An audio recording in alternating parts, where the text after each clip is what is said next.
আসসালামু আলাইকুম, hello everyone, welcome red miss cooking চ্যানেলে। আজকে আমাদের চ্যানেলে আমরা যে রান্নাটি শেয়ার করব সেটি হচ্ছে হাঁসের মাংস ভুনা। তো তার জন্য আমরা কিছু মাংস কেটে ধুয়ে ফ্রেশ করে রেখে দেব। আমরা এটি একটি পাত্রে নিয়ে নিব। তাতে প্রায় 2 থেকে 3টি বড় সাইজের দিয়ে দিব তেজপাতা, দিয়ে দেব এখানে প্রায় বড় সাইজের 2টো দারুচিনি। তার সাথে আমরা এখানে দিয়ে দেব প্রায় 5 থেকে 6টি লবঙ্গ, দিয়ে দিব আমরা এখানে পেঁয়াজ ও কাঁচামরিচের পেস্ট, দিয়ে দেব এখানে 5 থেকে 6টি এলাচ। অতঃপর আমরা এখানে প্রায় 1.5 কাপের মতো তেল দিয়ে দেব 1 চা চামচ জিরার গুঁড়া, দিয়ে দেব যার যার টেস্ট অনুযায়ী আমরা এখানে লবণ।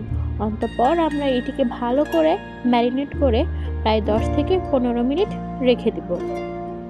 তারপর এটিকে চুলায় হাই হিটে বসিয়ে রাখবো প্রায় 10 থেকে 15 মিনিট। 10 থেকে 15 মিনিট পর আমরা ঢাকনাটি খুলে এটিকে নাড়াচাড়া দিয়ে নেব। এটি নাড়াচাড়া শেষ করে আমরা এটিকে আবার ঢাকা দিয়ে রাখব প্রায় 10 থেকে 15 মিনিট। যখন দেখব মাংস থেকে পানি ছেড়ে দিয়েছে, অতঃপর এটিকে আমরা ভালোভাবে আবার নাড়াচাড়া করে নিব। তারপর আমরা এটিকে ঢাকা দিয়ে আবার রেখে দেব 10 থেকে 15 মিনিট। মাঝখানে যেন মাংসটা লেগে না যায়, তার জন্য আমরা প্রায় 3 থেকে 4 মিনিট পর মাংসটাকে একটু নাড়াচাড়া করে দিব, যেন মাংসটা হাঁড়ির সাথে লেগে না যায়।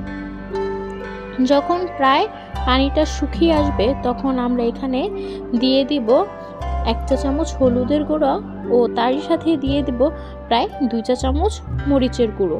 মরিচের গুঁড়ো দেওয়া শেষ হয়ে গেলে আমরা মরিচের গুঁড়ো ও হলুদের গুঁড়োগুলো ভালোভাবে মাংসের সাথে মিশিয়ে নেব।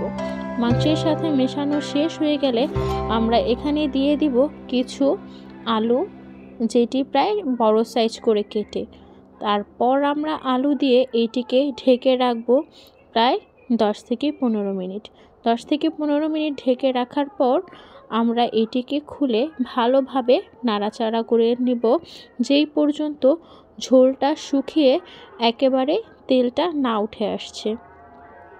যখন কষানোটা পুরোপুরিভাবে শেষ হয়ে যাবে এবং মাংস থেকে তেল বেরিয়ে আসবে, তখন আমরা এটি ভালোভাবে আবার নাড়াচাড়া করে নেব।